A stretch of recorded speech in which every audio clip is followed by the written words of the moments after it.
नमस्कार दोस्तों, मैं मनीष कुमार जीडीपी कंप्यूटर से लेकर आया हूँ अपनी शॉर्ट हैंड बेसिक की अगली वीडियो। चैप्टर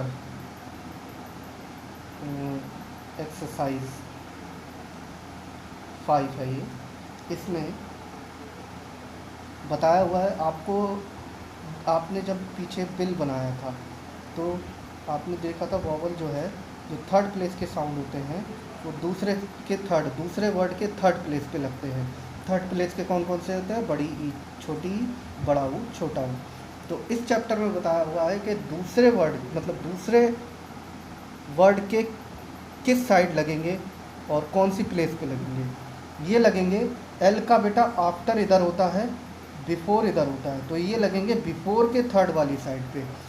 ऐसा इसलिए हुआ बेटा क्योंकि ये बी का वॉवल है, बिल। अगर ये इस तरफ लग गए तो ये एल के वॉवल भी कहे जाएंगे, तो ये बिली या बेली हो जाएगा, तो ये एल के साथ भी प्रोनाउंस होंगे। ठीक है बेटा, तो इसलिए अब जैसे एक वर्ड और देख लेते हैं, लीड। लीड वही सेम, एल का वॉवल है तो ये लगेगा दूसरा वर्ड कौन सा है इसमें? डी। तो डी का आफ्टर इधर, बिफोर इधर, बिफोर की थर्ड प्लेस। ऐसा सिर्फ इन 4 साउंडों में होगा जो थर्ड प्लेस को डिनोट करती है, बड़ी ई, छोटी ई, बड़ा ऊ, छोटा ऊ, सब में नहीं होगा ये। ठीक है बेटा, एक और वर्ड देख लो, जैसे री, आर बी, आर का वॉवल है तो ये लगेगा पी का आफ्टर इधर, बिफोर के थर्ड वाली साइड। ठीक है बेटा।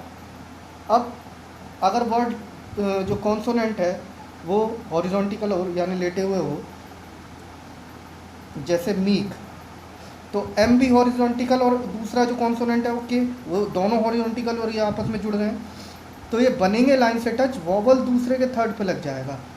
ठीक है, इसे आप ऐसे नहीं बना सकते।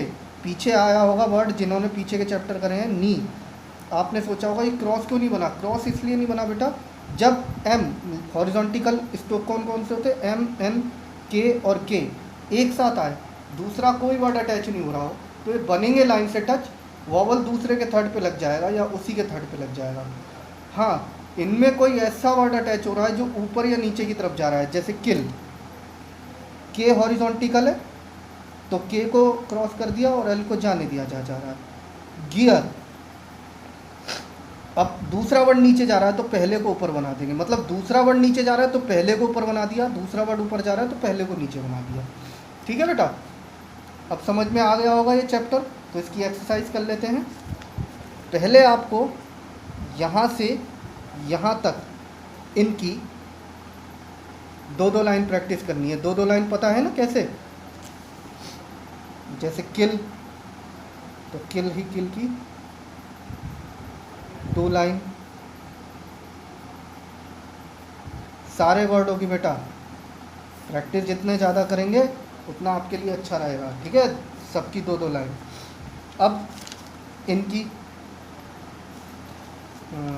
एक्सरसाइज 9 और 10, ये भी इनकी 2-2 लाइन कर लेंगे। ठीक है, आंसर की मैं दिखा देता हूँ एक बार, पीछे जिन लोगों ने इनकी आंसर की चेक कर लीजिएगा, 9 और 10। ठीक है, अब मैं इसके ग्रामर लॉग समझा देता हूँ और फिर इसके बाद इसकी प्रैक्टिस कैसे करनी है ये भी बता देंगे हम।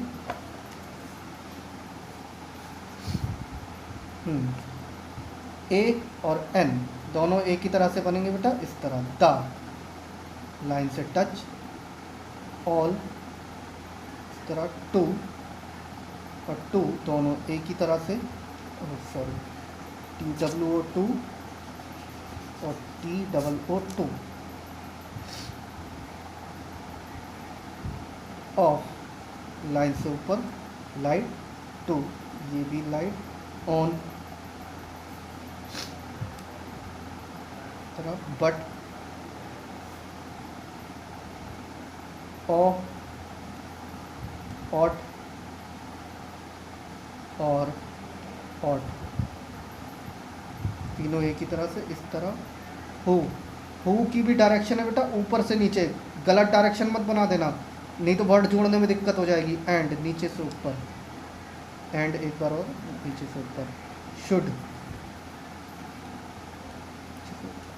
इनकी सबकी दो दो लाइन बनाना। अब इसकी प्रैक्टिस मैं बताता हूँ कैसे करनी है। ये जो एक्सरसाइज है, पहले इनको याद कर लेना है अच्छी तरह से, जो वर्ड है दो दो लाइन, फिर पहले एक एक बार इनको पहचान लेना है, फिर मिला लेना है आंसर की से।